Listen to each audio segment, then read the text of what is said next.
Remember, all I'm offering is the truth, nothing more. I'm a relationship hacker. Run up and get touched up, suicide. And all of y'all know my style. I excel, then prevail. Run up and get touched up, suicide, that's it. And all of y'all know my style. I excel, then prevail.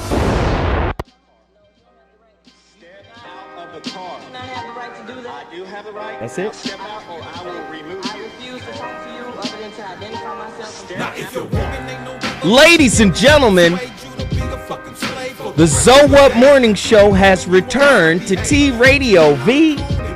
Listen, last Monday I wasn't here. I couldn't be here because I was at the Million Man March. That was crazy. That was bananas. See all those folk.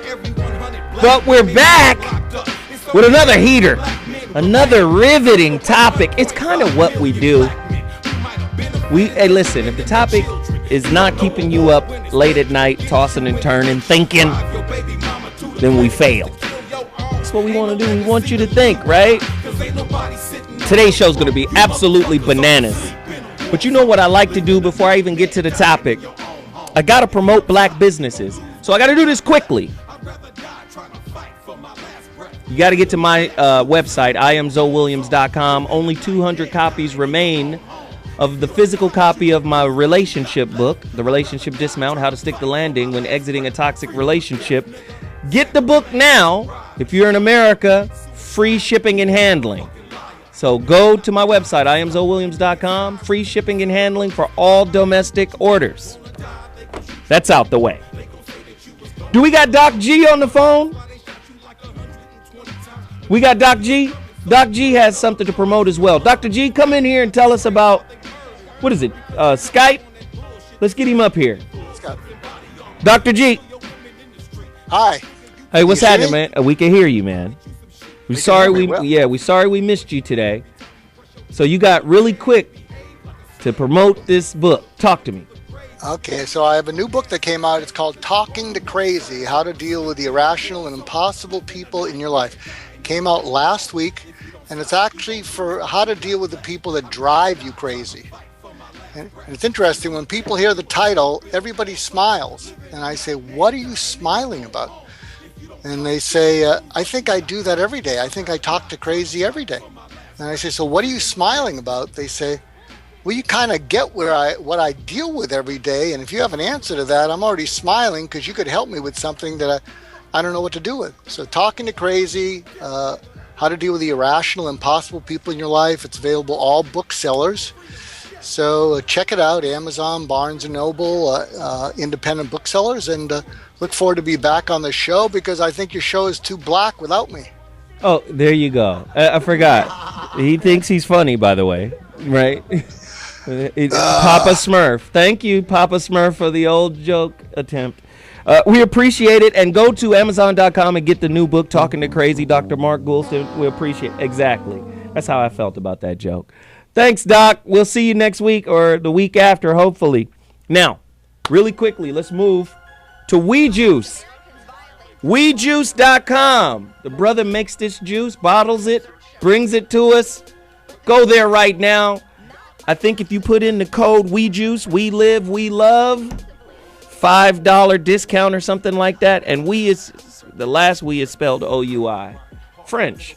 We. Uh-huh. Garçon? I don't know. Anyway. Yeah.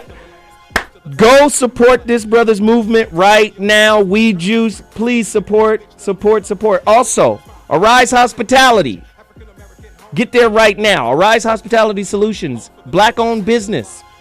If you go to Staples, if you go to Office Max, you can go to Arise Hospitality. They got the same materials, same stuff. Order from the same manufacturers. Get it. Let's keep it pushing.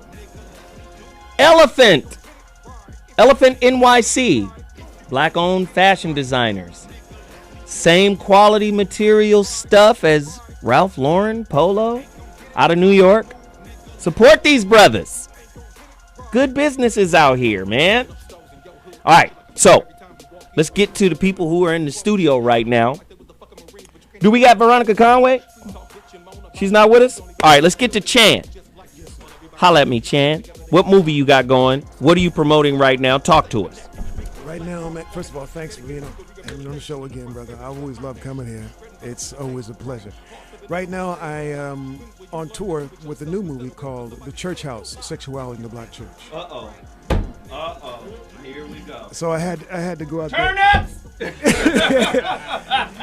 So we started 2 weeks ago in the premiere in Newark, New Jersey at Rutgers to a sold-out group of folks, which is where I attended school also, Rutgers in Newark. And then we went on to Philadelphia and to do The Black Line and Dark Girls. And then we went to Nashville for the premiere of The Church House: Sexuality in the Black Church, which is another sold-out performance. And we hit the road this week again up until Christmas with the film. Wow. The Church House: Sexuality in the Black Church. Where did they get it? It's not out yet. We're going to do my premieres around the country and in Paris and hopefully in Canada, and then make that deal with a television broadcast deal as we did last time. Are you going to talk about how easy Christian girls are? Come on, Chan.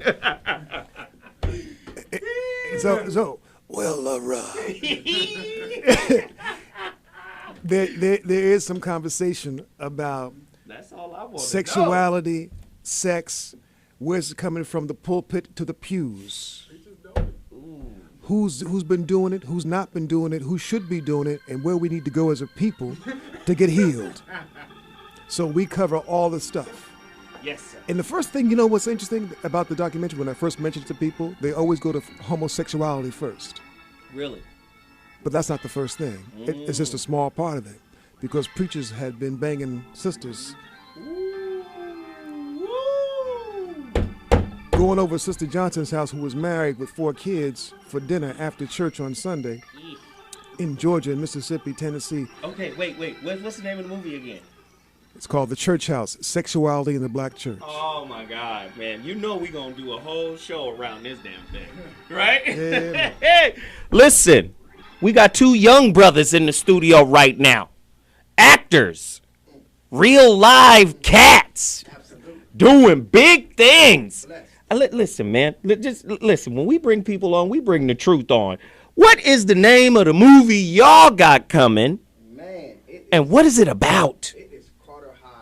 It's a Carter High. It's an emotional true story about 1988 Dallas high school football team who went through a whole lot of adversity to win a state championship, and basically ended up getting it stripped away from them. And they started doing a bunch of things that they shouldn't have been doing after they won their state championship, and it pretty much caused them to never play football for the rest of their lives. What'd they do? But they were all Americans, great players. Tell me what they I did. can't tell you exactly what they did, but I can tell you they did a lot of it, and it is a true story. So if you go to CarterHighMovie.com, you can read all about it. Wow. Just Google it, Carter High. It's like the backstory of Friday Night Lights. Wow. The team that they played in that last scene, the red team, Dallas Carter, this is what this is about. Oh, my goodness. Yeah. So you get to see their road to the state championship and, the adversity that they had to overcome to get there. And who is, first off, what's the social media? How do people connect to your social media so they can follow whenever the premiere is coming, when the movie's coming out? What's the social media? Social media for the Twitter is at Carter High Movie. Instagram is at Carter High. And Facebook is Carter High Movie. Wow. Listen, starring in the film is Charles Dutton, Vivica Fox, Pooch Hall, David Banner, Reginald Hayes, and the newcomers. I just want y'all to tell y'all, y'all the brothers are the newcomers, the young star. Newcomers, man. What's y'all name so the girls can follow the young star? Follow me. No, my name's Andre Dean, and I play Derek Evans in the film. He's a parade All-American safety. Yeah. And he was one of the guys who did the most time for his crime. Oh, I'm giving y'all more. Damn. I'm giving y'all more. I'm Nuggets. giving y'all more slowly but surely. Nuggets. And my Instagram and Twitter is Andre the Giant, AUNDRETHAGIANT, and at Carter High Movie, man. Instagram, Twitter. And yours? And my name is Mac White. I play Jesse Armstead, All-American linebacker, committed to the University of Miami, and then played 10 years for the New York Giants. My Instagram is MackMWhite3. That's MackMWhite and the number 3. Also follow at Carter High Movie. Let's get this paper. Carter High Movie. Yeah. Get it. And the church house. And it's not just a football movie, man. This is a very emotional story, and it's about it's not about the football. It's about how they overfought and overcame that adversity. But what they started to do afterwards is just so crazy. That's going to be awesome. It shows how we get complacent and start. That's going to be awesome. And just Texas football alone is going to be a plus, because Texas football, high school football, gets taken serious in Texas. Now we about to start battling. The whole world. Because it's Texas football, then you got to come to California football right there. But hold on, Ken. Can't mess with us. Anyway, we got to get Veronica Conway. Bobby, you stop it. Veronica. Yes, sir. How you doing? Tell me about what's cracking with you. Good. You know, same as your business as usual. We're getting ready to do another G8 intensive boot camp. We're going to make some money, and I will have some big announcements really soon around one of the biggest projects in the black space to ever exist. So excellent. All right, so there it is. Listen, we're going to take a quick break, but when we come back, today's topic, god damn. We had to have this conversation. Turn up. We had to have it. Y'all know I ain't afraid of no damn conversation. Listen, if you're in America, in the States, order your copy right now. Free shipping and handling. Only 200 copies remain. I am ZoWilliams.com. The relationship dismount, how to stick the landing when exiting a toxic relationship. We'll be back at 2.2 seconds. Deuces. Now, granted, when you're young and have to make these decisions at 21, now it's different giving somebody money at that age versus when that person's 40. Sure. When you're 40, you understand that I don't need to spend $20,000 for the music in my car that's going to make me deaf. Do not. I don't need a 4X shirt. I really wear a 2X. Yeah, or even a large. I don't need to take 10 people out to dinner. It's okay if I go with 1 or 2 people. Yeah. You save money just off maturity and off lifestyle. But when you're 21, and I'm not saying any one of these layers of entourage, as we call them, represents negative energy or bad feelings, but they do represent selfish intentions. As you read the newspapers and the press now, you see that I am now in court. I am in court seeking justice under the laws of the land. In this country, the United States of America, ministers are exempt from the armed services. And if they choose, I am a Muslim minister and a teacher of the religion of Islam. It has been said that I have 2 alternatives. Either go to jail or go to the army. But I would like to say that there is another alternative. And that alternative is justice. And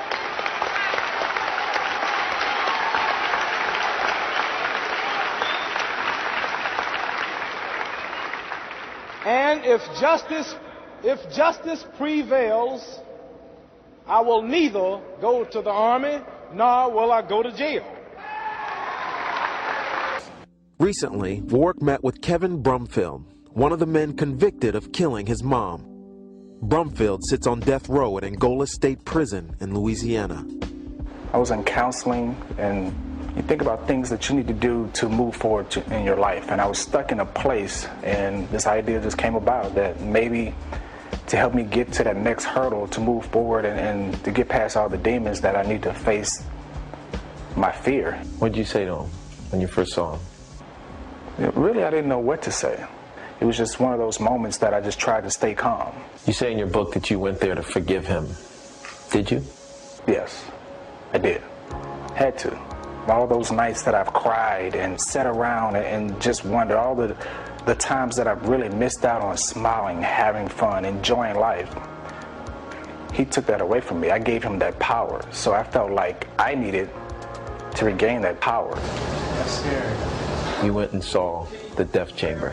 Right. What was that experience like for you? To actually be in one where the guy would be held, or the prisoner will be held, their last meal, the last phone call, the actual room where they have to take the walk, and to witness someone die that way. So you won't go to his execution? No, I won't. No desire? No desire. I'm free. I'm free. That's a powerful video. Work done. Is he the next Ali? Today's topic, who's the next Ali? Muhammad Ali, that is. We're talking about superstar black sports athletes using their platform to advocate for the disenfranchised of the black community in general. Ali was stalwart at that. Jim Brown, stalwart at that. What I'm seeing is a trend that the further we get away from those icons, we got some newfangled superstar black athletes that, I mean, maybe we just don't know about it. But we'd like to know if they're picking up the baton that was laid out for them by those greats. I want to know, today's topic, what's the black athlete's role, right, in lifting up his community? Is the black athlete, by default of being an athlete, a star on a national platform, as such as MLB? Not very many African Americans in MLB anymore, but used to be. Ken Griffey's and all of those kinds used to just flood that. But NFL, NBA, boxing, what is our role as superstar athletes to, you remember back in the day, Bobby, remember this? Be a credit to your race. Is that concept kind of passe now for younger athletes? Do they even know what that means? Represent your race. You represent us. Do we live just in a totally different time zone now? Talk about it, Bob. Well, first of all, it's about controlling the narrative, because there's always been people doing the same types of things that Ali and Jim Brown have done. They're just not exposed. So we have to do a better job of moving the cameras and the focus towards people that are doing the kind of things that Warwick Dunn is doing. I've known Jalen Rose for a long time, and I took him up to Jim Brown's house one day, and it was powerful to see these two brothers sit together. And the reverence that Jalen showed Jim, it didn't happen with a camera in front of him, because if people had seen that, they would know that there are young people out there that are conscious and that are very aware of their position, and how short that window stays open when you are in the spotlight to do conscious things. And so there's examples of that all around the country. We just have to be more conscious of moving the spotlight away from the ones that are embarrassing us and making it look like we're not doing those kind of things, when in fact those types of things are happening. Wow. But by default, do you think black athletes, and I say by default, are role models because they're in a position to be seen by all and really to be praised by all? That's a great question, because I cringe when I hear the word role model, because we all have flaws. We can take pieces from people, but role model, no, that's the wrong word. Model's a possibility. Now, if you want to be a great athlete, you want to be like Michael Jordan. You want to be a better man, you need to be like Ali.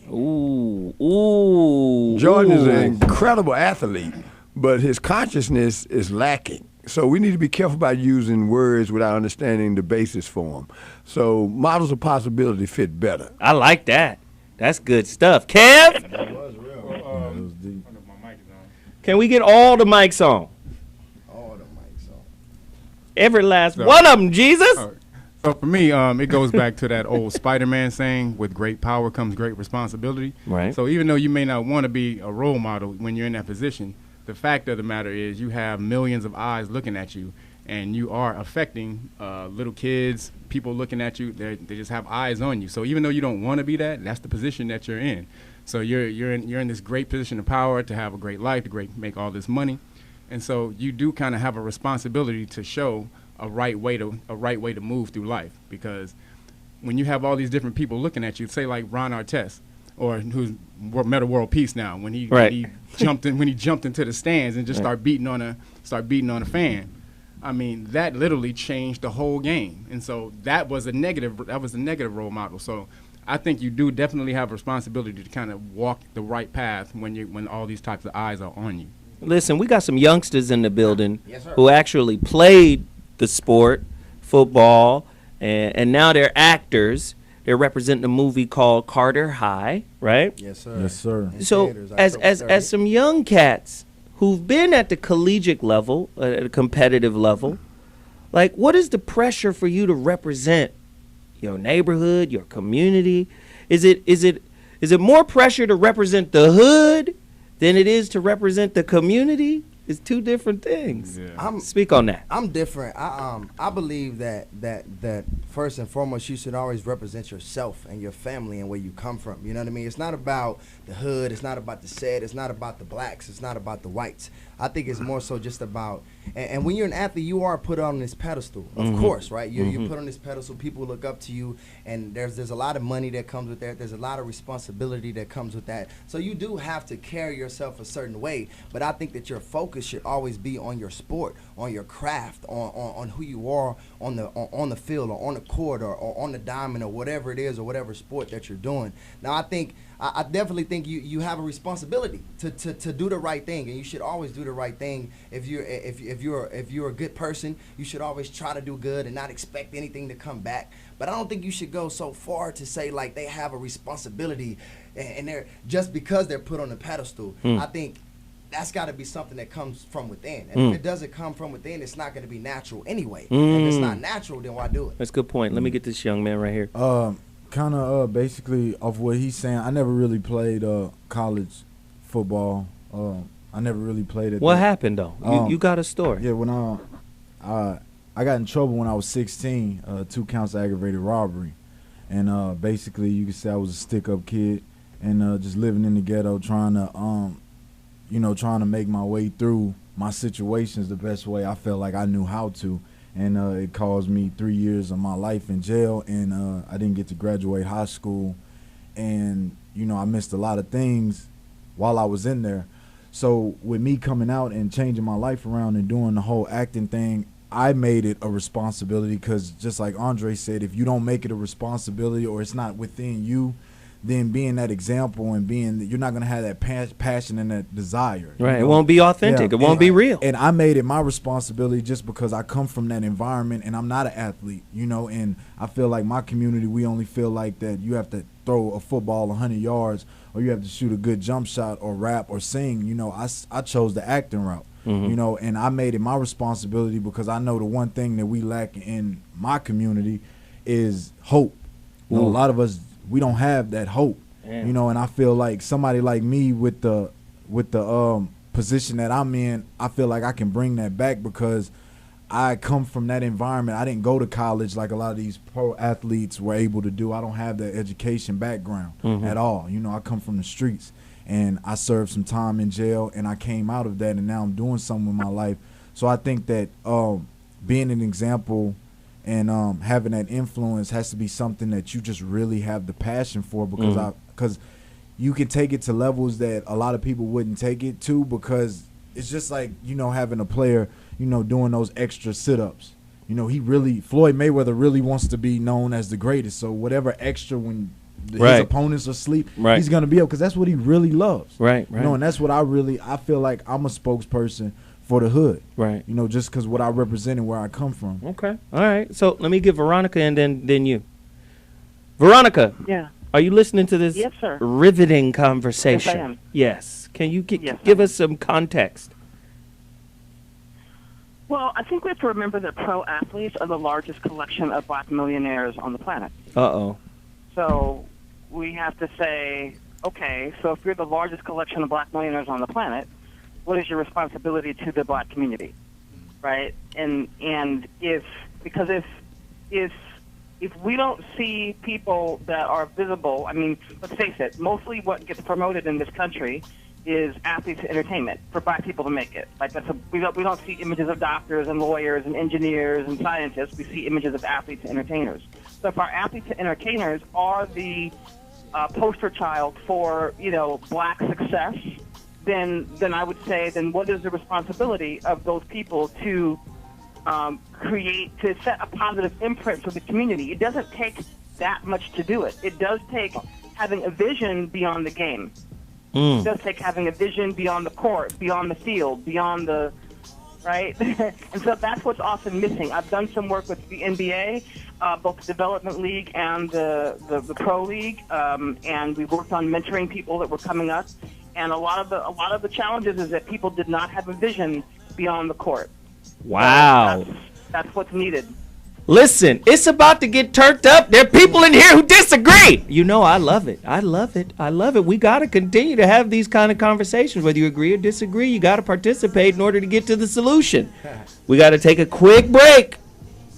But when we come back, Bobby G got something to say. Young Andrew, I'm going to call him Drew. Dre. I'm going to call him Dre. No, I'm just going to call him Dre. I'm going to call him Dre. Young Dre got something to say. Dre Day.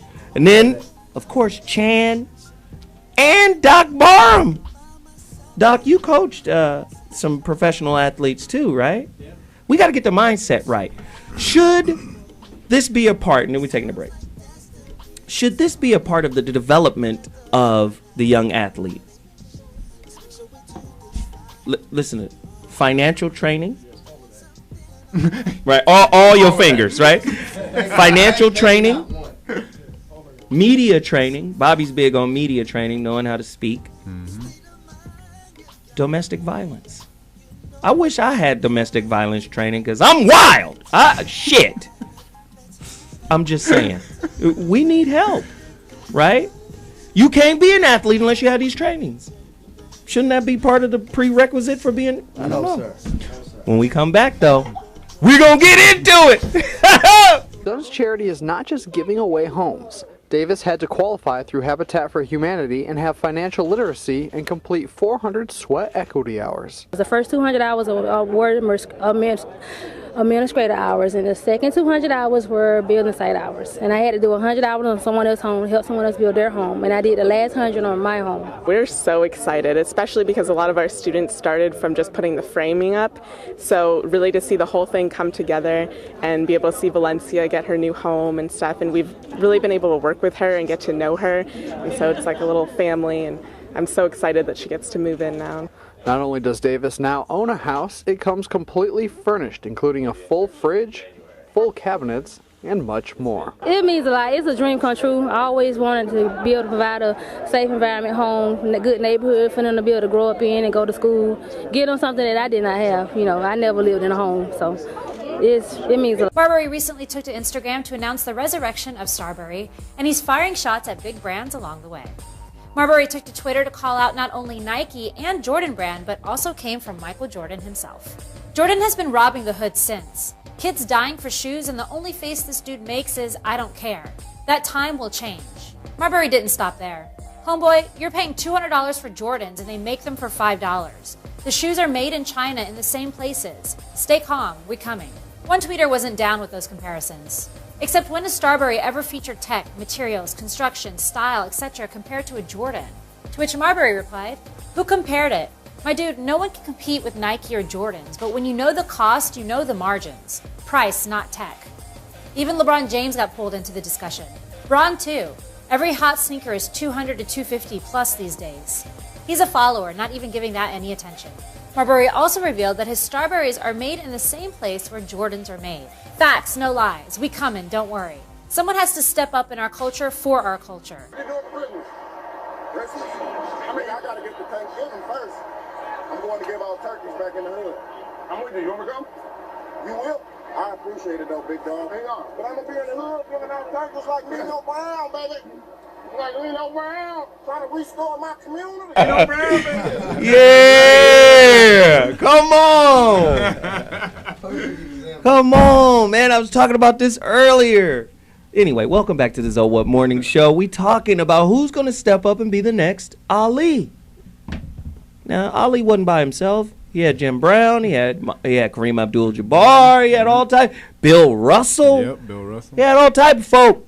Back then, it meant something to be an athlete at let me say this. It meant something to have a platform so you could do something positive with it. See, my son is down at Auburn. And I told him, I said, listen. He was like, Dad, I don't like this, I don't like that. And I said, boy, shut your mouth. I said, well, you know why I'm telling you to shut your mouth? Not because I want you to be silent and acquiesce. I'm saying right now you building the platform that you're going to stand on. You're trying to stand for something before you build your podium. Get your platform, then stand for something. Because if you stand for it before you build it, they're going to prevent you from building it. That's just what it is. We talking about who wants to be the next Ali. It's time. We need advocacy in the neighborhood. Where in the hell is LeBron? Where's Mayweather, for that matter? We don't know what Mayweather is doing. I give Mayweather this. His persona in the ring is just that, a persona. So I'm sure that brother doing something we just don't know about. How come we don't know about it? Why is there a media blackout on what the athletes are doing to uplift the community? Why is there a media blackout on that? We got a couple people in here who want to talk about it. I want to hear what they got to say. Chan? I'm just going to compliment and iterate what everybody else has said, because I've gone along with everybody else has said so far. But I think there are two issues here. Just because one is in the front doesn't necessarily one should lead. Ooh. That's the first one. Hey. The second thing is that goes into the historical thing of America and who we are as a people in America, as African Americans or Africans in America, is this. No one wants to give up what they think they have because they think they may die from it. There was leadership in this country from the day that we stepped on this continent, from Jamestown to now, and we've had leaders, and they've all died leading people to freedom, glory, what have you. Up until the 1960s, early 70s, we had that. Things changed. The new leadership is flawed. So now we have athletes that we're trying to put into positions to be, and movie stars trying to put in positions to be leaders. And we really need to rethink that, because we're not, the only reason why we're placing that emphasis on them a lot of times is because we're not doing what we're supposed to be doing in the home. There's no leadership in the home. That's right. So if there was leadership in home, whether it comes from uncle, daddy, mommy, grandma, grandpa, cousin it, that's where we should start. It starts in the home. Now, I think we have some leaders, some brothers and sisters out here who are athletes who are doing what they do because, once again, that's what they naturally do. But you can't fault a cat who doesn't have that leadership quality because he happens to be blessed just to be good at what he does. He may not be blessed with the situation of social consciousness. That's right. Or media savvy. He can be taught that if he wants to learn that. But to put the pressure on some of these people to be that, I think we're passing the buck. Wow. Doc? That's a great segue for what I'm about to say. Last week, Isan Munir and Ed Martin and I formed an LLC called Lights Out Sports Management and Marketing Services. We did that because of what you just talked about. The fact that so many athletes today don't have people around them that deal with all the aspects of human development. And what we end up on the back end is young men who come out with these resources and no ability to use them wisely. Last night on 60 Minutes, they featured Darrell Reeves. And he has done extremely well off the field because he's surrounded by family. And they don't play. They negotiate like they supposed to as a family. And he has been frugal with his resources, which means he's going to have something left. Barry Sanders, you never see him. Barry Sanders take care of his business. It's upon us to put the spotlight where it really needs to go. I'm going to Baltimore on Tuesday, and when I get back, I'll have some exciting news to talk about. But a gentleman that I work very closely with outside of sports by the name of Wyndon Stimley, he's the president of the National Association of Minority Contractors, and he coined the phrase, poverty is a serial killer. And while everybody was chanting Black Lives Matter, he was chanting Black Jobs Matter. So we do need to move away from putting the spotlight on folks that haven't been trained to lead. And then you can join it. An athlete can be a leader, but he had to be bred to do that. See, Jim Brown decided when he was a teenager that he was going to lead, and he influenced our league. And then he met up with his contemporaries, Bill Russell, and they was already ready to do this. So athletes do have a platform, and some of them we have to seek them out, because if we leave it up to other folks, then we'll follow the folks that have us buying tennis shoes. Doc? Well, I've noticed that, okay, I would say that all choices are valid, and then you have to deal with the consequences of your choices no matter what. That applies to everybody for anything. That's first. Second of all, when I work with athletes, what I observe is that they tend to focus on themselves first, try to get everything, their basic needs met, get all those things stabilized, and then they begin to consider the possibility of being something like stepping into a leadership role.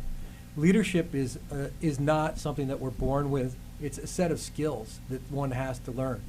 And that's why I would tend to agree with you, is that leadership is something that you step into, you mature, and you learn those skills. Just because somebody puts you in front of a camera and you're a professional athlete doesn't make you a leader. It may make you a leader on the field. It may make you a leader on the court because you have a certain mastery of that particular sport, but not necessarily off the playing field. And the other thing I do notice is that when the athletes that I've worked with, when they begin to look at making a contribution as a leader, it opens up a whole nother area of themselves in their lives. Wow, that's good stuff. Young Dre? Yes, sir. Yes, sir. I mean, honestly, I agree with what everybody is saying, and I kind of feel like we all saying the same thing.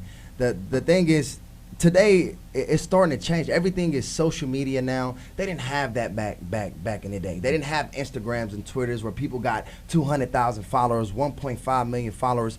I see athletes all the time posting stuff on Instagram about motivational stuff, about working hard, about being, that kind of stuff is just not getting uplifted. That's not, ESPN and Fox Sports is not putting that on TV. I know Amobi Okoye has his Amobi Okoye Foundation every single year, and he does a big camp and gives everything to kids and does, but they're not putting that on TV. You know, so I don't think it's the athletes not doing it. I think the right athletes are doing it. The guys who want to do it and it's naturally in their heart, and then they've come from things like I was adopted. I was in foster homes all my life, was adopted to a family, and they changed my life and put me in football, and football changed my whole life. But because of my story, naturally I feel like I have to give back, because to whom much is given, much is expected in return. Right. I was taught that because I went to church every single Sunday. You see what I'm saying? So I was taught that. But naturally I had it in me regardless, because I knew where I came from and where I was at that moment. So it's all about them putting it out there, because I feel like these athletes are doing the right thing, some of them, and some of them are doing the wrong thing, but nobody's perfect. You know what I mean? Wow. They got to put it out there. Man, that's meaning right there. I love it, man. We got to take a quick break, then we're going to come back. But before we go, got to give LeBron more props than we give Jordan. Right. LeBron just kicked up $140 million. Sent a bunch of kids and adults to school. Right. Full rides. And I saw that on Instagram. We got to give him that. Miami Heat came out with the little hoodie thing when Trayvon got to give him that. I mean, they brought some awareness to it. So what I'm saying is, maybe we overlook what some young cats are doing because they ain't doing it the way we expect them to do it, but that don't mean it ain't getting done. Right. $140 million to send kids and adults to school, You got to give him props for that. Absolutely. Well, we got to give you props for having this kind of show because man, it's real. ain't no sense in waiting on somebody else to do what we're talking about is not being done. Just get it done. So props to you, brother. Man, there it is. Listen, Bobby says a real crucial thing, and that if the media looked like us and we owned it, then we could tell folks what was going on and who was going on.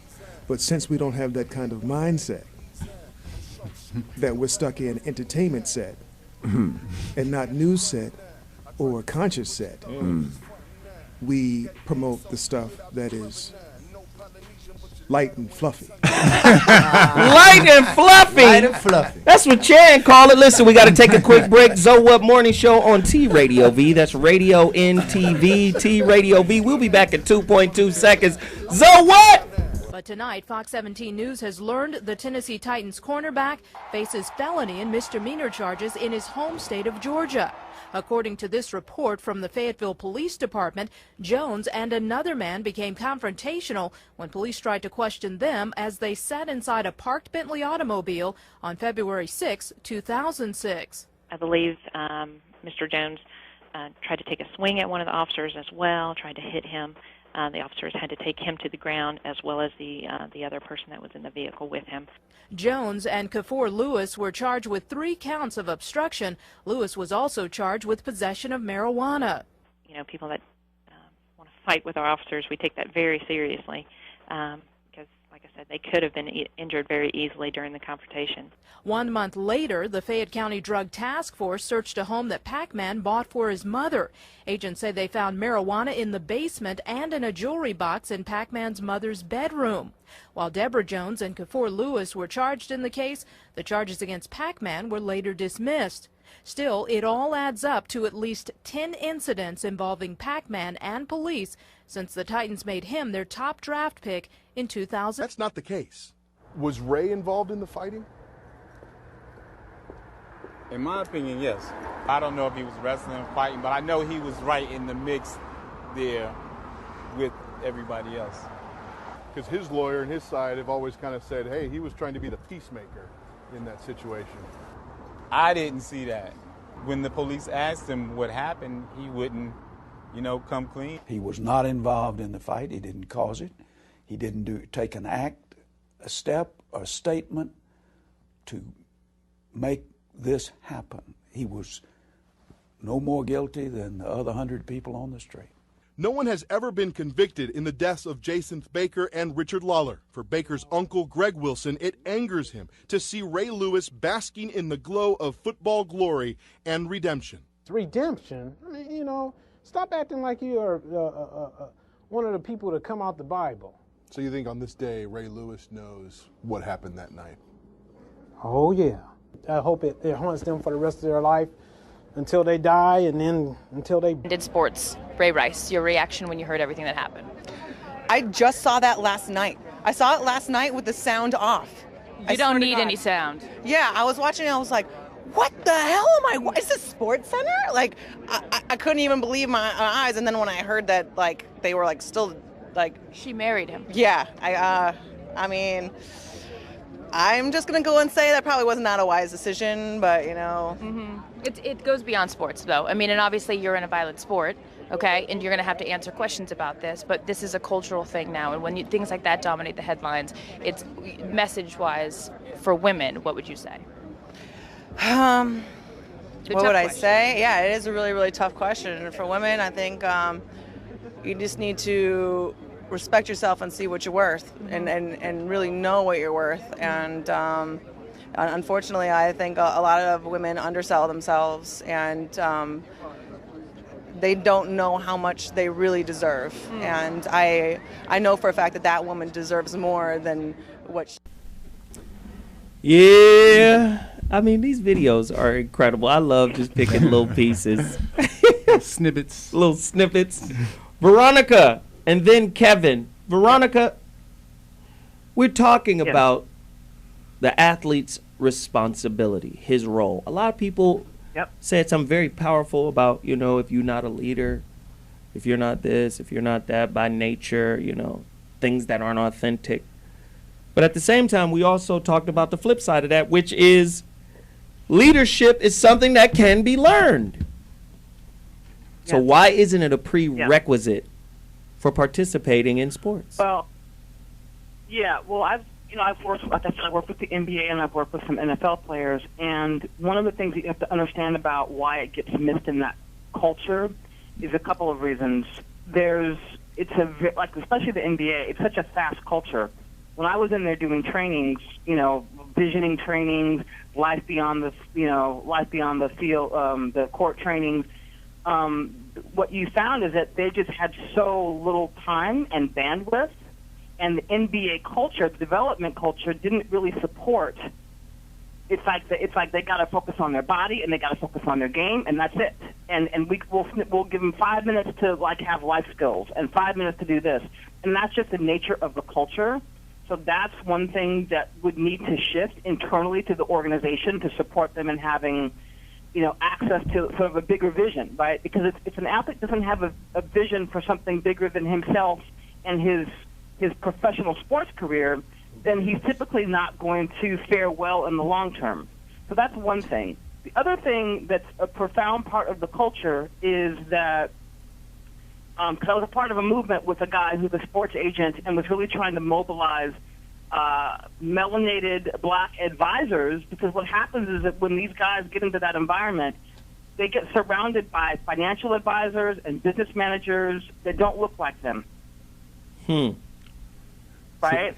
And so there's a real disconnect there, and there's a real disconnect from being advised by professional people that look like them, right? So they get sort of isolated, sort of culturally, around the things that are important from a business standpoint. I think the business of being an athlete. Veronica, I think Jay-Z is trying to change that with his management company. Mm-hmm. There go Bobby. There go Bobby. Damn it, Bobby. There go Bobby. Kev had something to add to what you were saying. Kevin? For me, I just think there's this illusion of inclusion today that kind of steals the motivation from most athletes from trying to be out there and be consciously responsible. So back in the 60s, you had the civil rights movement going. So that was more of a motivation for everybody to stand up and speak up. Today, you don't have that as much. You got so many different things. Like he was saying, you got the social media and Twitter and all this crazy stuff going on. It steals the focus away from what's actually going on.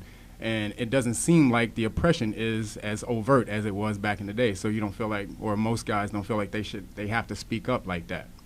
So, for me, you were talking about if Magic Johnson is that guy now. Is Magic Johnson the guy? And Magic Johnson, as far as opportunity, I would say yes. He's created so much opportunity for melanated people. So yes, as far as that. But consciously, I don't see that from him.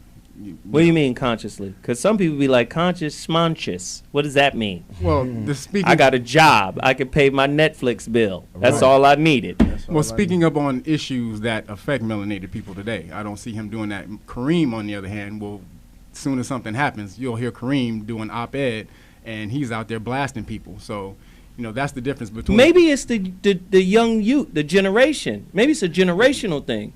It is. Because that's exactly what I'm saying. When they this is why Kareem don't have a job. Yeah. Because Kareem is an educator, he's a historian, and he gonna come and be like, you on that bullshit. Yep. And then explain something to him. And the young kids be like, wait a minute, I'm making millions of dollars. Who you talking to? Remember how he was trying to train Andrew Bynum? Yes. And Bynum was like, I'm cool on Kareem right now. Shaq, too. He tried to do that with Shaq. But do you see what I'm saying? Maybe it's, you understand? It is.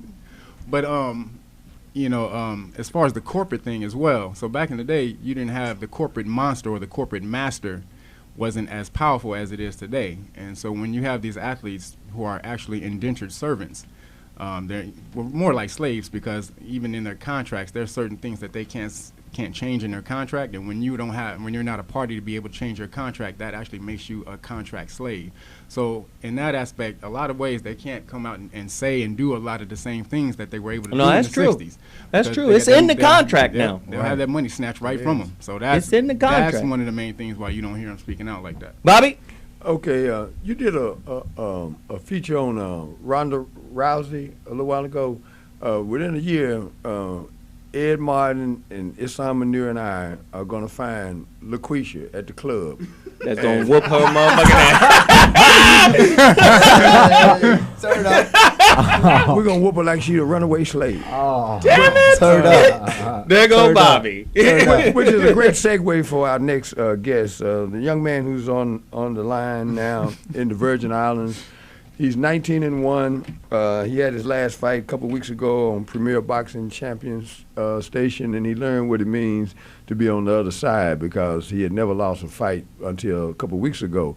But the reason I asked him to come on the show is him and his brother. His name is Julius the Chef Jackson. His father is Hall of Fame boxer Julian the Hawk Jackson, and his dad's in his corner, and so is his uncle David, and his younger brother John the Rock. Man, these are great young fighters. They are positioned to become champions, but more importantly, they understand what it means to be conscious. So, ladies and gentlemen, say hello to Julius, the Chef Jackson. What's happening, Julius? Good afternoon, everybody. How y'all doing? We all right, brother. Good, man. So, Julius, we're talking about being conscious as you go about your business as a person in a high profile that's getting higher each and every day of your life, man. So what do you feel about being responsible socially? Is that something that you want to do, going to do? Is this news to you? No, man. My dad, of course, like you just explained, my dad's been in that position. And, he talks about it all the time and how much he realized that people watch him.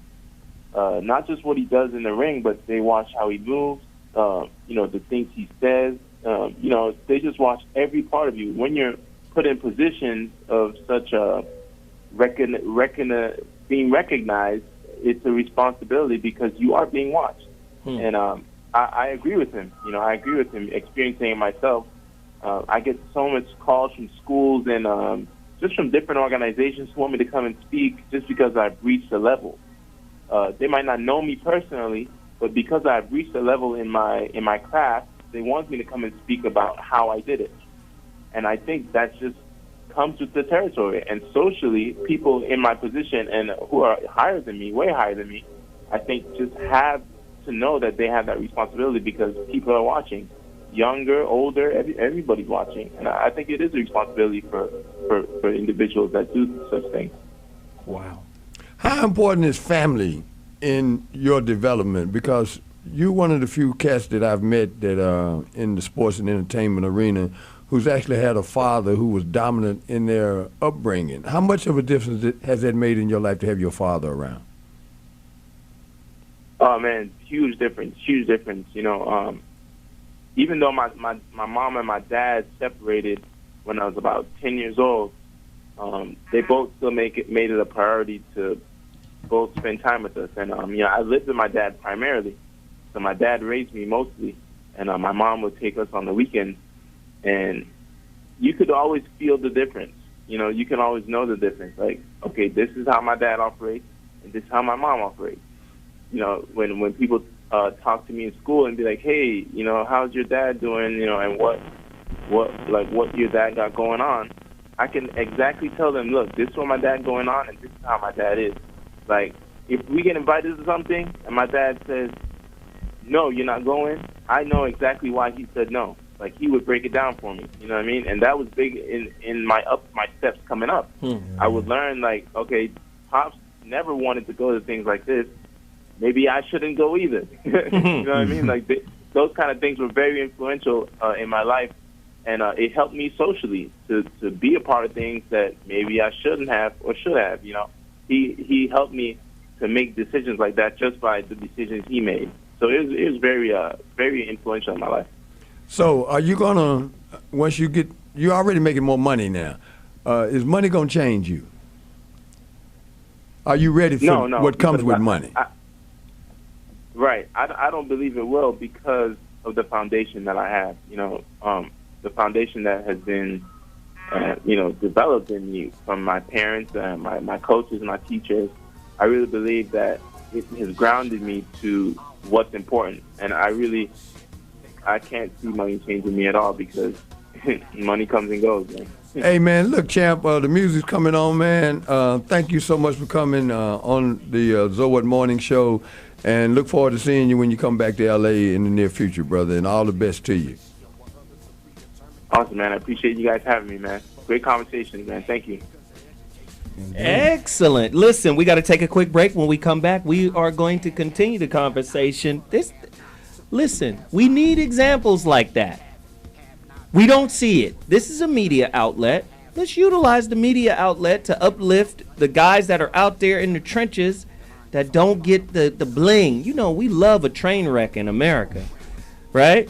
We're gonna have Derek Fisher and my boy, what's Barnes? Matt Barnes. We're gonna have Matt Barnes and Derek Fisher on every channel. Now we got right? Lamar now. Now we got Lamar. Like, whenever it's a tragedy or a travesty or a shamockery or a Travis shamockery, Put it out. it's on all the channels. Quick shout out, Lamar, please wake up and call your lawyer and your accountant and get them Kardashians away from around you, man. Yeah, man. Go ahead, finalize that divorce. Shift the funds over to your kids. Right now, please, bro. Because if you would have died, all your bread is gone. Damn. All right, listen. We got to take a quick break. We'll be back in 2 minutes.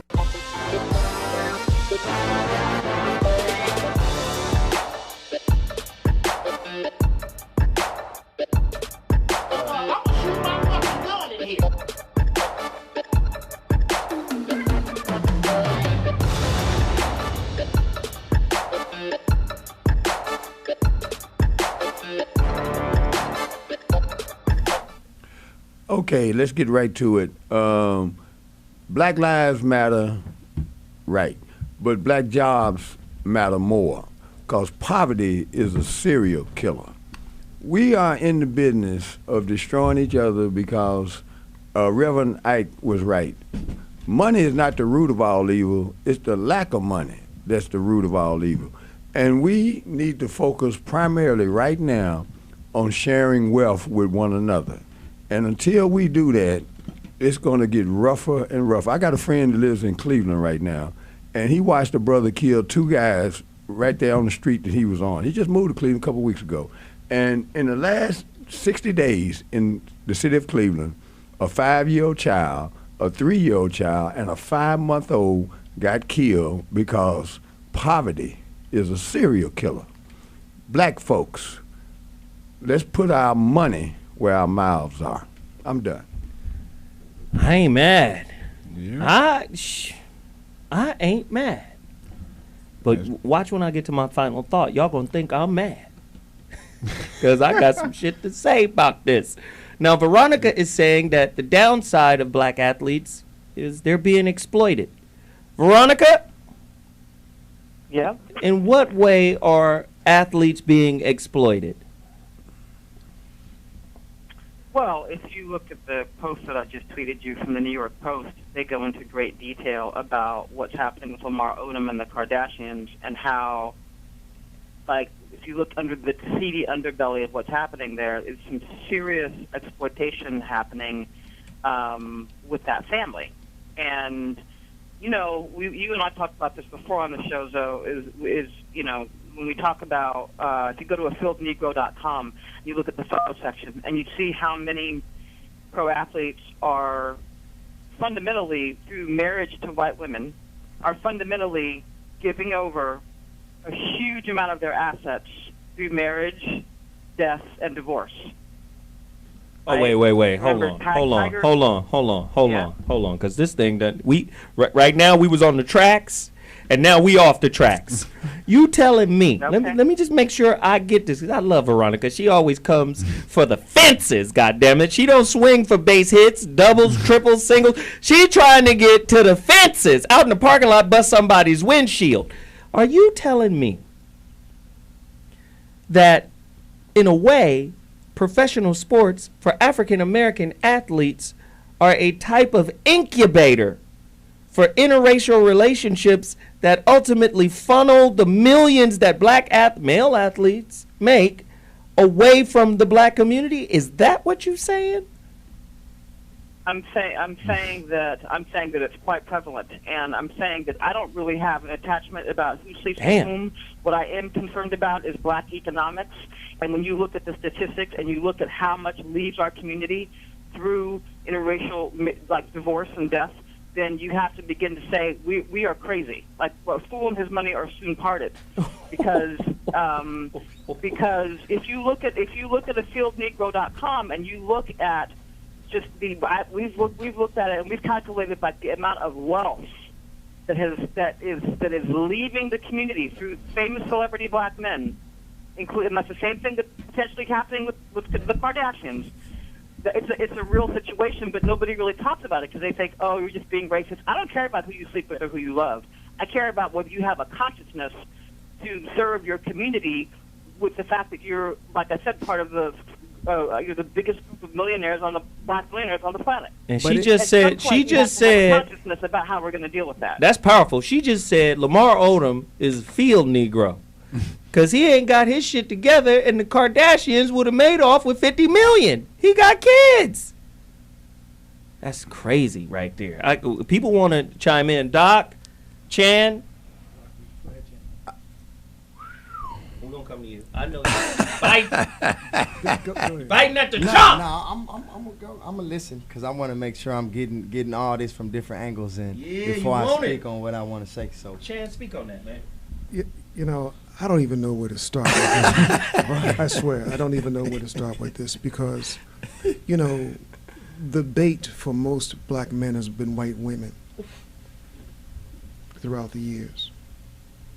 If you were a professional or an athlete or anything that had money or had status, your first thing was to go out and get two things: a white woman and a Cadillac.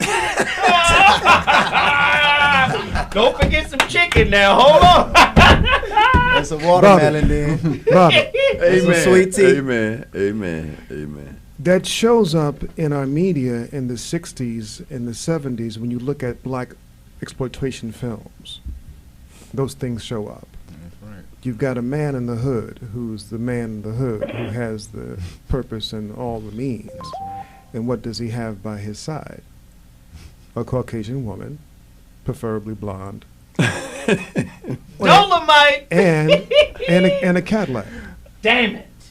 So let's fast forward that to 1980, 1990, 2016.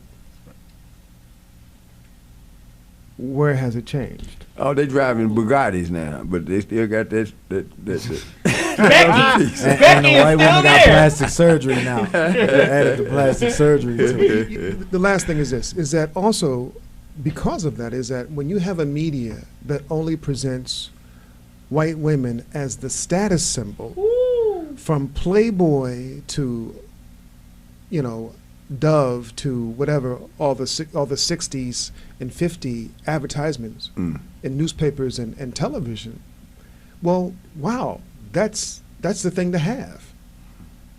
So when you have athletes and superstars, male, who have those dates of the 50s and the 60s in them, they went after white women. And it seems to happen today and starts in colleges. Damn. Damn. Go ahead, Young. So I stepped out to the restroom. Yeah, and I missed the piece. I came in on the tail end. So all I can really say about that is me personally, I love my African American women in general. Period. That's just my thing personally. Nothing against anybody else. To each his own, whatever it is. But I will agree to say that in the media, because I'm an actor, so I do a lot of commercials. Like I've done Wells Fargo, I've done Toyota, I've done Nike, I've done all these different commercials, and a lot of the cast and stuff in these commercials are white people for these major companies and these major brands. But I see all the time in audition rooms where it's African American people in there. They're going out for the roles. They're getting those opportunities. They just may not be booking the jobs for whatever the reason is. But McDonald's, they're doing a huge thing now. They're trying to get a lot of African American people, just faces out there in general, just on their campaigns and on their commercials, etc. as an actor, every day auditioning and doing that kind of stuff, I can tell you it's definitely starting to switch. And you can watch TV and see they're starting to have interracial couples in commercials, which is big, which is huge. You know what I mean? I think discrimination shouldn't be in any shape, form, or fashion when it comes to products, when it comes to food, when it comes to whatever it is. I think, everybody like what they like, and it is what it is. So we should all be, we just all should get along. Okay. Absolutely. Absolutely. Get the fuck out Doc. Well, you got one? Wait. Let Young and then Doc come in right on the tail. This is my personal opinion. This is the way I look at it. I look at it as the same way as African American males and white males. I think everything is based off stereotypes. I think the reason why the stereotype for African American women is a lot of negativity. So the advertisement or the stereotype for white women is more positive. So when you have African Americans who see that, and you look at the women nowadays, the blondes with the blue eyes and the fake breasts, and then they make it as their skin is better, or stuff like that. And then the African American women, they make it as if they're ghetto, and basically the same thing that they do with the African American males, as far as we just live in stereotypes. Just like my thing with the whole twerking thing.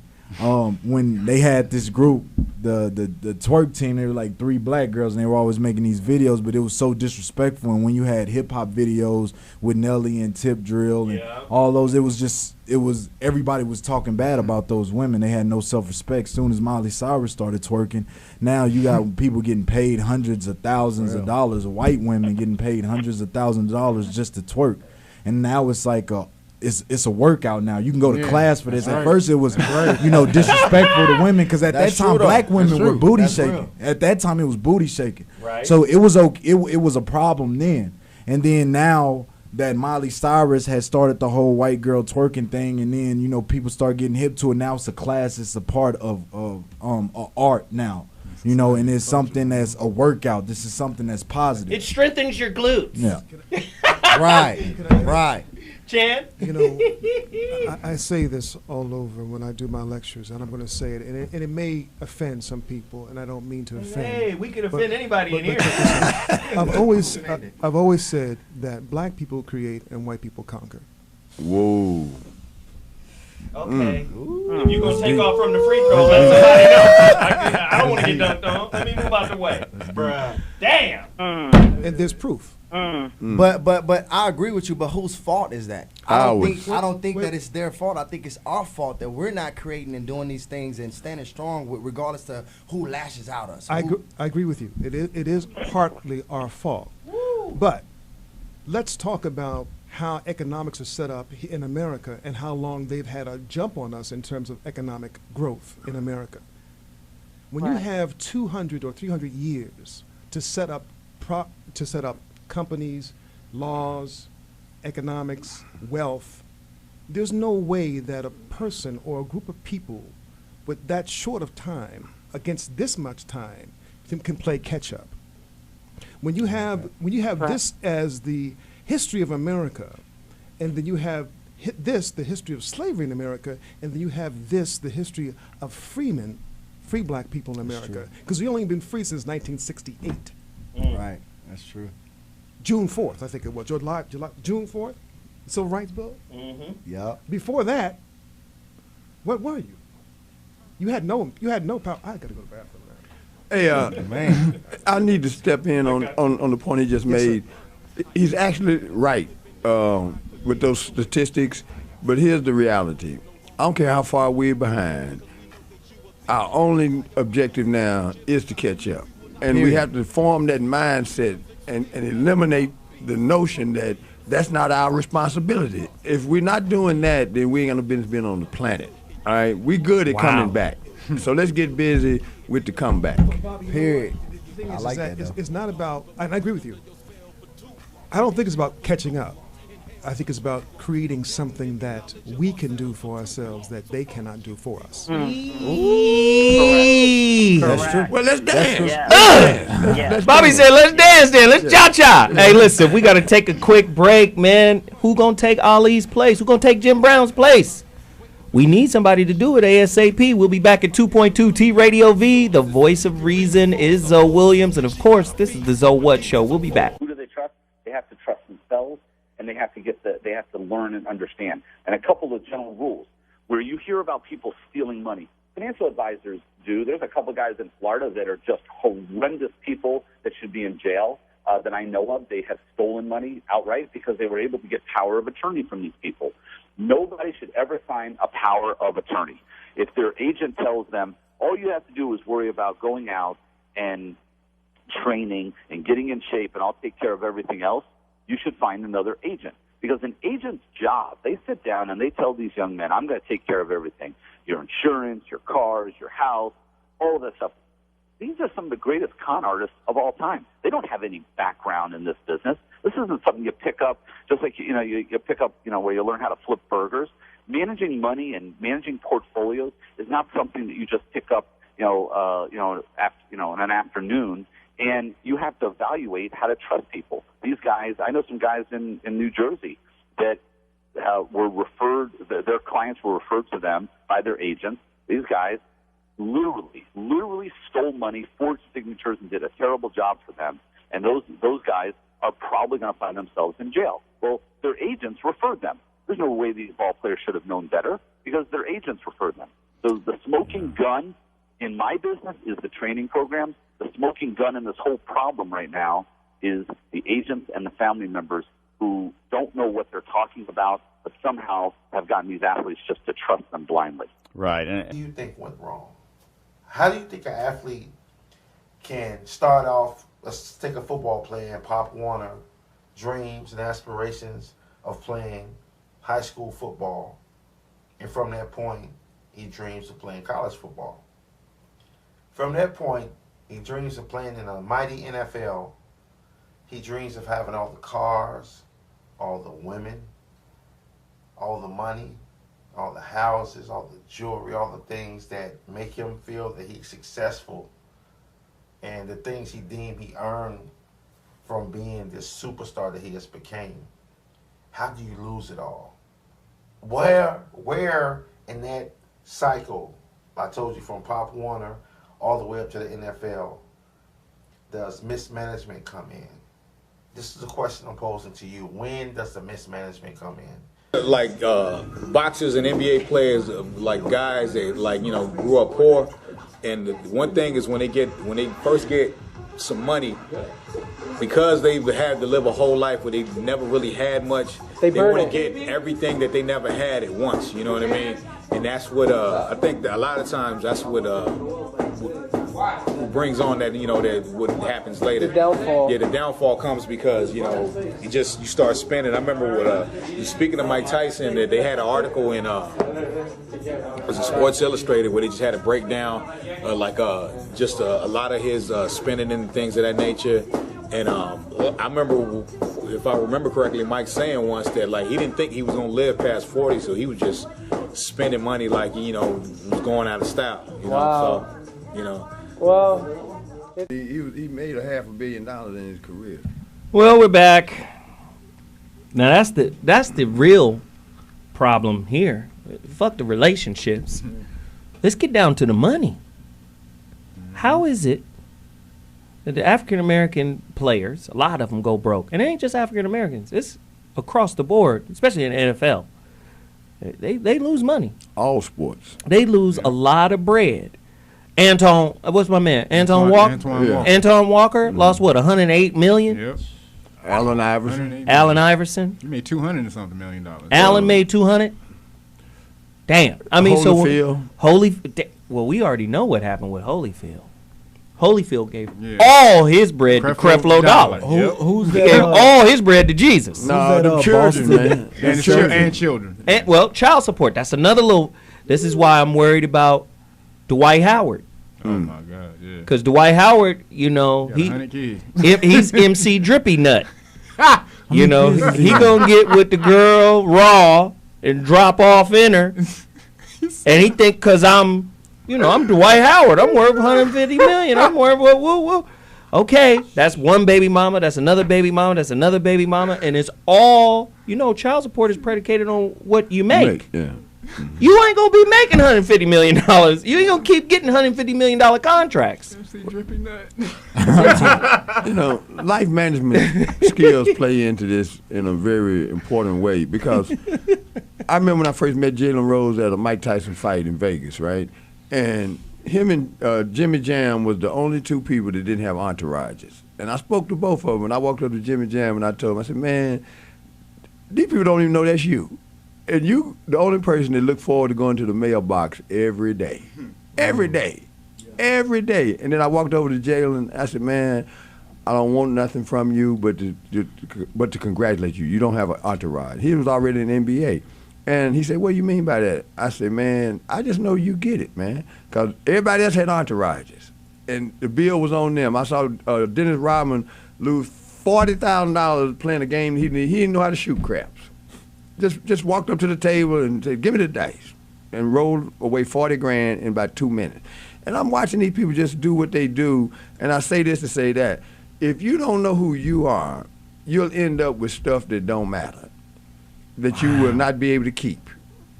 Doc Barham, and then Veronica Conway. In my work, when you're talking about life management skills, it's a lot of what life coaching, business coaching is about. And what I find is that we go to school for reading, writing, arithmetic, like they say, the 3 R's. A lot of those life skills you don't ever get. That's why you have to go somewhere else to get them, to learn them. Mm-hmm. You could go study them on your own, and that's fine. Or you could actually invest in yourself and save some time and save a lot of money by working with a professional who can help you with that. I do know before, from working with an agent friend of mine, we had a lot of conversations about how the athletes would come in, and they mean well. They just don't have those skill sets and the beliefs actually that go along with them as well, which is a huge part of it, because they come in with a particular mindset. And when you work with a life coach, you can actually learn the techniques and technologies to be able to change beliefs, because when the values and beliefs change, then your actions, your skills change. Mm-hmm. And what I noticed is that these guys, in our conversations with this agent friend of mine, he talked about the guys would come in, they'd make their money, no one was taking care of them, and they end up broke. And what we discussed was the idea of creating a program so that that wouldn't happen, where they would actually learn about finances and learn about handling their wealth and their money, so that they would actually make the right choices, for example, in their agents, their managers, their business dealings, and those kinds of things. Because it's like anything else. If you go to Jiffy Lube with your car, and you don't know that Jiffy Lube has already been busted so many times over and over and over again for scamming people, you could go onto YouTube and see it, you're going to go get victimized. However, if you do know, I was just there and yesterday. you know something. I mean, I just talked Thanks, to Doc. I just talked to a guy at Jiffy Lube. Anyway, the point is that if you don't know something about something, you automatically put yourself more likely in a role of victimization. If you become educated and you increase your consciousness and your awareness, you minimize the possibility of your victimization. Wow. Chan? I agree with you, Doc, 100%. But this is the big question. And Bobby, you know I'm going to go with this.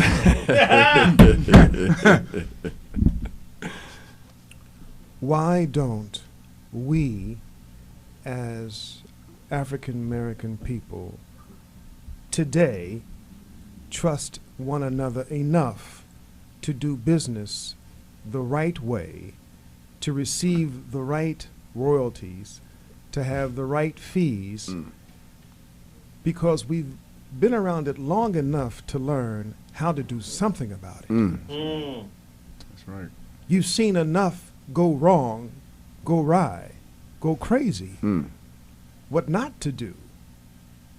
So why don't you flip it and do what needs to be done to survive past the moment of starvation? Wow. Wow. So it's just a question of trust. What do we have to do? What must be done now, 2015-16, that we can trust one another to do business with one another, because we're, once again, selling ourselves cheap. Yeah, that if we're talking about, we're going back to the athletes, I think a lot of it is fear of being ostracized from coming together and you being labeled pro-black or something that can. No. hurt The you. word is because there's certain words. Aggressive. Thug. Uncoachable. Uncoachable. Right. It's certain terms that mean nigga. Right. Angry. It's a nigga. A lot of these things can hurt Yeah. their Ignorant. right? Yeah. And that can hurt their brand. So Right. when you're up there like that, you have a brand. Loose cannon. There you go. There's a couple terms now. And so as far as as far as athletics, it's about 70% of people who buy tickets to sporting events are white people. So when you're trying to put black people out there today, as far as like I was talking about before, the corporate master, and you're alienating 70% of the people who buy these tickets, that's not going down. So a lot of these things are in their contracts where they can't do these things. And one of the major things that they should be doing is coming together to buy property, because if you have all these major millionaires, it wouldn't take them much at all to come together and just start buying up property here and there. Right. But they cannot do that because of that fear of hurting that brand. Wow. And also the restrictions that they have in their contracts. A lot of people don't understand in their contracts they have a lot of restrictions where they can't go out and do these certain things. Right. And so, they're being held back. So that's that contract slavery that we were talking about before. Wow. Veronica and then Bobby. Let me get Veronica and then Bobby. Yeah. Let's remember that pro athletes are W-2 employees. Mm-hmm. Which does everything to Kevin's 14th point Amendment about, citizens. they're W-2 employees. They're not even like W-9 employees, like self-employed contractors. Right. They're W-2 employees, That's right. which is insane. Checks every 2 weeks. Wow. Huh? I said checks every week or So- every 2 weeks. Yeah. Yeah, they get. Yeah, it really is a plantation. And so one of the things that I think when I talk about the importance of athletes having a vision beyond themselves, beyond themselves, because here's what happens when they don't have a vision beyond themselves and their immediate circumstances. If you're not saying yes to something bigger, then you're going to say. You can't say no to a lot of little bullshit along the way. You don't say no to baby mama drama. You don't say no to, buying a Bugatti as opposed to real estate, to Kevin's point. You don't say no to a lot of that little stuff because you're just consumed with consuming, right? And so unless they're aspiring to something bigger that's going to have an impact beyond the game, beyond themselves, it's tough for them to say no to all the distractions that show up because a lot are thrown in front of them. So at some point, if it's going to be, if all that wealth and money and fame is to be a force for good, then one has to think about something larger than themselves. Boom. Wow. Earlier you showed a clip of Ray Lewis and an incident that happened in Atlanta that resulted in death. Right after that, even before that, Ray had started a relationship with Jim Brown and the American program. And because of that partnership between these two men, Ray was able to navigate himself through a terrible set of circumstances.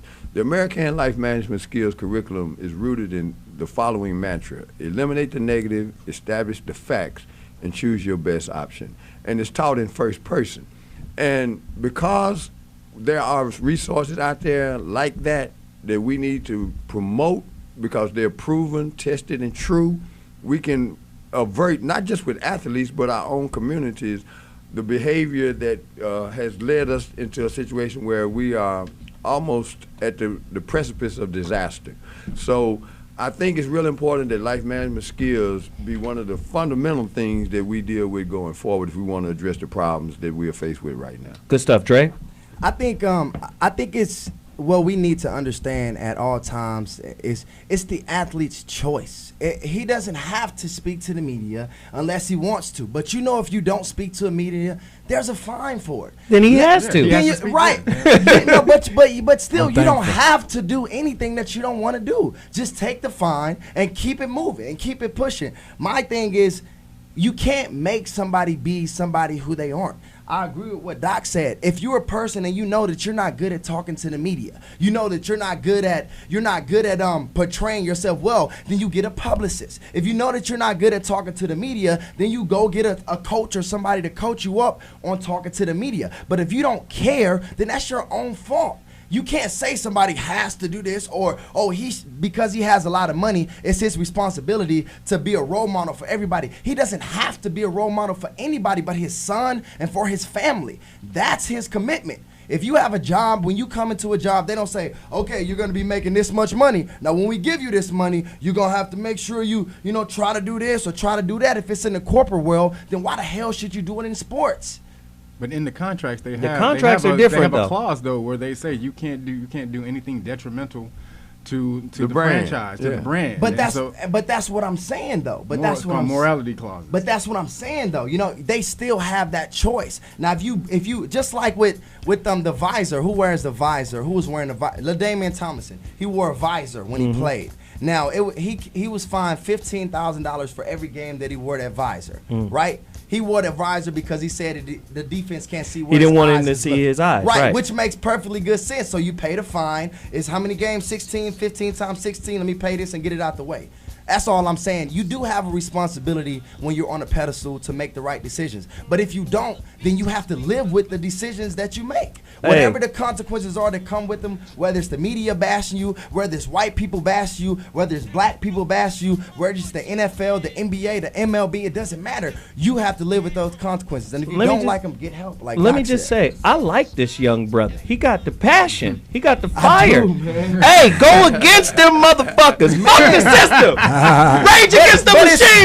But it's not so. It is that, but it's just being true to yourself, because if you're not genuine, people will see through that shit. If you're just doing it just to do it because somebody wants you to do it, then you might as well not do the shit at all. There it is. Listen, we got to take a quick break. We're going to come back. Final thoughts. Rapping. Yeah. Biggest difference with the white male athletes, you don't hear them going broke. Well, most of them are married. And if you find you a good woman, which is not easy to do, but if you find you a good woman and get married, them women will help you take care of your money. And them women not going to let nobody go come in there and just take your money from you, because they gonna be making sure it ain't gonna happen. And a lot of men don't want to get married at that position, but this is why these guys keep, the white male athletes keep their money, because a lot of these guys are married. Because and I can tell you from being married, my wife looks out for me too. She tell if it's something I'm about to do that she see as like maybe not something I should be doing, which is kind of rare. She'll say, hey, you need to look back into there. You want to check this or check that, And like I said, my wife put in just as much as I put in, but still, she looked out for me. Versus if I was single, I would have made that decision, and then I probably would have, been like, dog, man, why did I do that? Now I got to play catch up. I shouldn't have made that kind of decision. Women will, look out, for you, especially your wife, because she has a vested interest to look out for you. Elijah Muhammad Ali used to have a little old house, a real house, trying to be humble, and all the Negro preachers of Christianity will say to their followers, how can Elijah Muhammad be from God? He lives in a shack. Shouldn't God be able to bless him with a nice home? He wanted to be humble. He could have had a big home. He drove a little old car in his younger days trying to be humble. But they think you don't have nothing. People don't respect you when you look like you don't have no money. So I got to buy diamonds. I got to be the heavyweight champion. I got to have a Rolls Royce. So when I pull up to that other black man with a Rolls Royce, hey, my brother, come on down to the Muslim temple today. I want you to hear the sermon of Allah. That was a pretty car. Where that watch come from? Oh, my man, come on over. And they listen. You got to have something. Most people will join a church. You get a Catholic church, any kind of church, and build a church and put gold seats in it, put diamond-carved speakers on the wall, put carpet in that church, and watch how many followers you will have in your church. Let another man preach a better word of God. Let him have a little house with a storefront, and he won't hardly have no followers. People are, in this world, we love wealth. They respect people with money. So I have to buy these things, line them up. I'm fixing up a home in Chicago, English-style house, 14 bedrooms, 60 years old. It will cost $1 million a build. I paid $100,000 for it. I'm putting all new furniture from Beirut, Lebanon. It's going to be a plus house. I'm never at home. But when I invite people over to talk to me, and they ding, punch the bell, dong, dong, dong, dong, dong, dong, dong. And my chauffeur come and door, oh, yes, Mr. Ali, be out in 20 minutes. I have to sit upstairs for 30 minutes and make him wait so he'll appreciate me. I don't run. If you're trying to be rich, you got to learn how to make your money work for you. You got to make your money grow. You got to start putting your money on the line and spend it on things that's going to make you more money, like a business. Yes, I said it. You have to go into business. Rich people get money from businesses, not just from NBA contracts. You got to invest some money. Like, you got to make this money move. That's why they call it currency, because it moves on a current. And you got to keep it moving.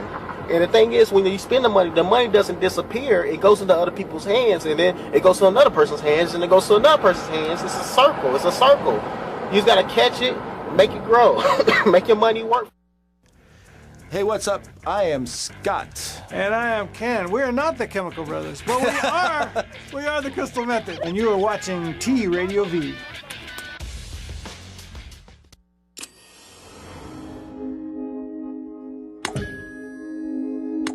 TradioV. Radio in TV. Radio in TV.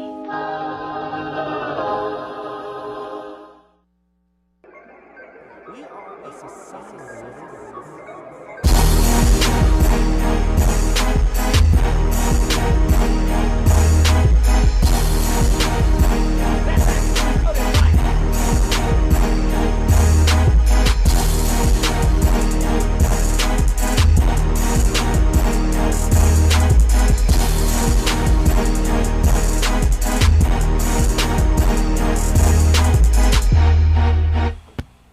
Wow. Today's topic, man. Crazy. It was a heater.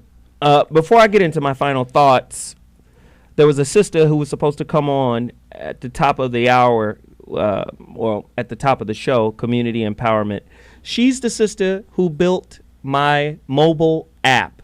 She should be on the line right now. Wanda Trotter, are you here?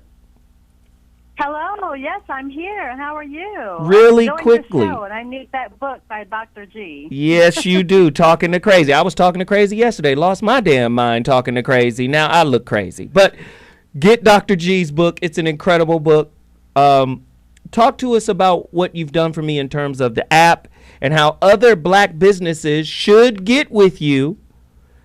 This sister, she can create your app. It's really ridiculous what she's done for me in 2 weeks. 2-week turnaround. App is fully functional, nearly 1,000 downloads. Talk to them. Absolutely. Well, I'm so excited. We have an Android app already in the market, already in Google Play, and the Apple, we should have, it should be about another 10 days, 10 to 14 days is what they're telling me there. Actually a little backed up, but we're really excited because then you'll actually be global, and also you're going to be on the Fire, Amazon Fire. So you are going to be on fire. Oh, well, thank you. Anything. How do they catch up with you? What's your website? My website is mindblowingmobile.com, and I want to point out just a couple of things on my website. When you go to my website, there's 2 tabs right in the middle. The first one is the top reasons for a mobile app, the reasons why you should have a mobile app compared to a mobile website. And then there's another one that says, it's titled How to Make Money or How to Increase Your Profits, because there's at least 7 to 10 ways that any business can use a mobile app to increase their profits. Well, there it is. You guys got to get with Wanda Trotter, the creator of the ZoWilliams app. You can go get that right now if you're a Google Play listener, and Apple users will get it in 10 days.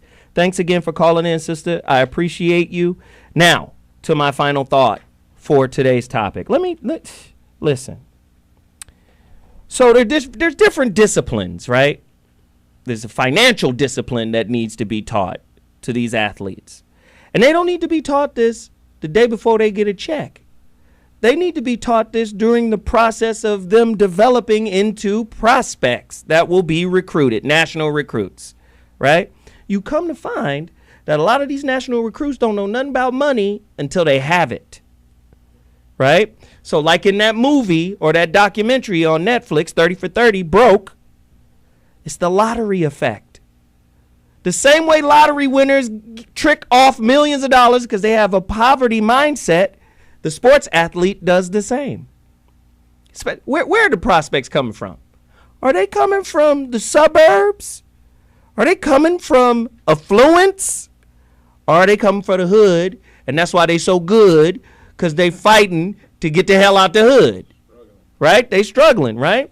So They come into the mentality of this is how I'm gonna escape. And then once they get there, they don't understand money requires maintenance. You got to set your money up to become an employee for you. But they don't understand that. We're in a culture of getting and having, which gives us definition. That defines me. What I got defines me. And a lifestyle. Right? So they miss the point. No. Money is an employee of you. Money should be working for you. When you sleep, money working. Money busy. Right? But they don't have that mentality. So that should be part of the training. Oh, this is my final thought, Pimp. Hold on, Pimp. Hold tight. He knew. He said turn down. That's my dude. But no. Not only should there be financial training, there should also be relationship training. Ted Bunch, Call to Men, does that. Right? Look it up. A Call to Men. Deals with domestic violence and all that. I wish somebody would have taught me that because I'm crazy. I done had a lot of run-ins. Tell you that right now. But we need that. As a father who got a kid up there, I'm saying don't repeat none of the bullshit I've been in.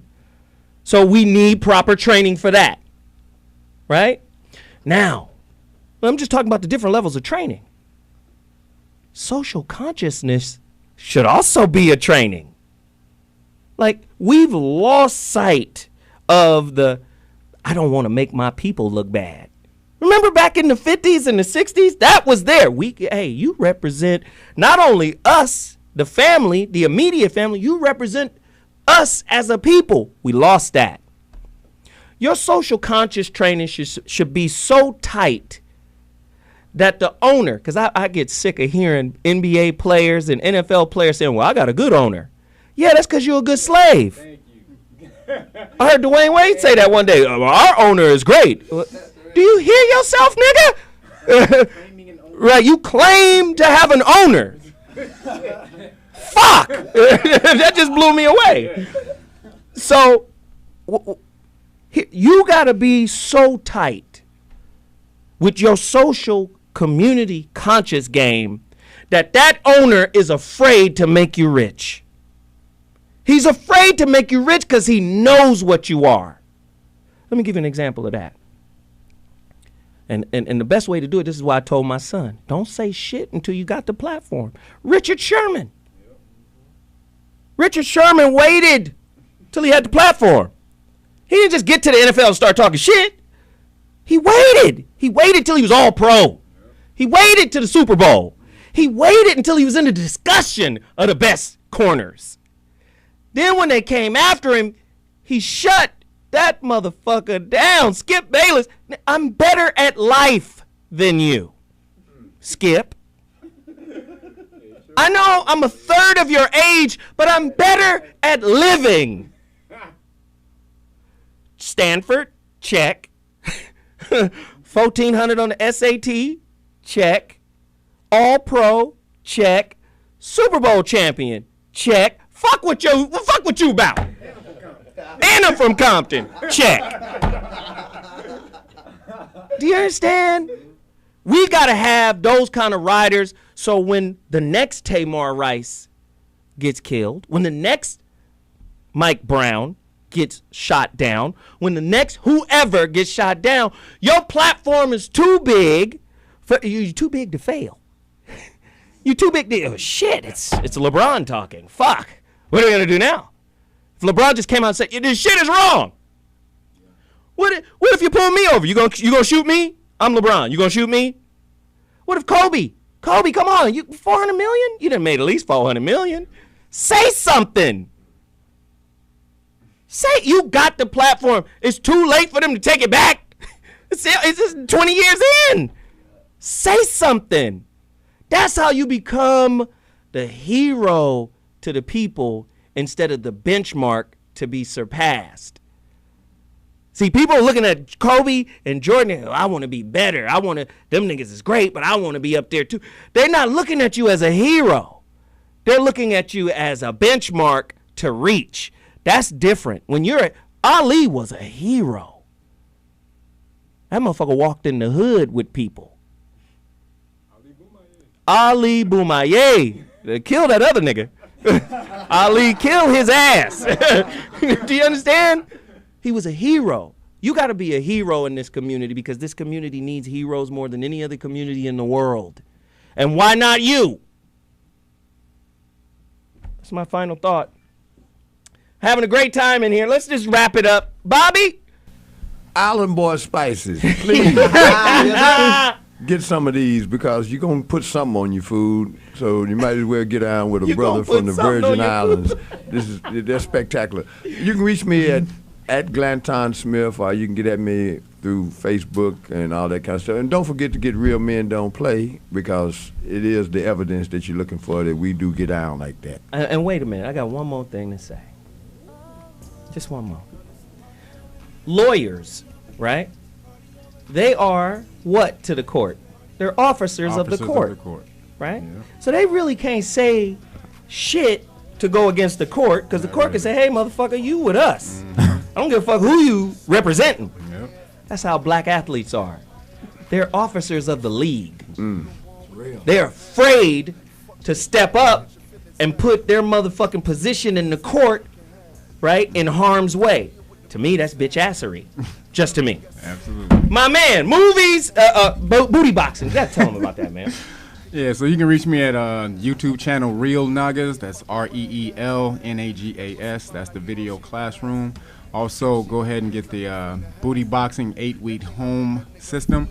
You know that Thanksgiving is coming up, so go ahead and burn off some calories so you can dip into that food, or go ahead and get into it after Thanksgiving when you know you're going to pile on the food. So go ahead and get that. That's at udemy.com, udemy.com/bootyboxing, and the promo code is ZoWhatShow. There it is. Carter High Boys. What's up? What's they up? They done came in here and turned up. Little taste or something. Where they gonna see this movie, man? When is it coming out? Look, man, November 6th is gonna be in New York, LA, Atlanta, and Texas. October the 30th is a Texas release in Dallas and Houston. And November 13th is gonna go nationwide. We need y'all to check it out. We need y'all to check it out. Carter High Movie, at Carter High Movie on Instagram, Twitter, CarterHighMovie.com.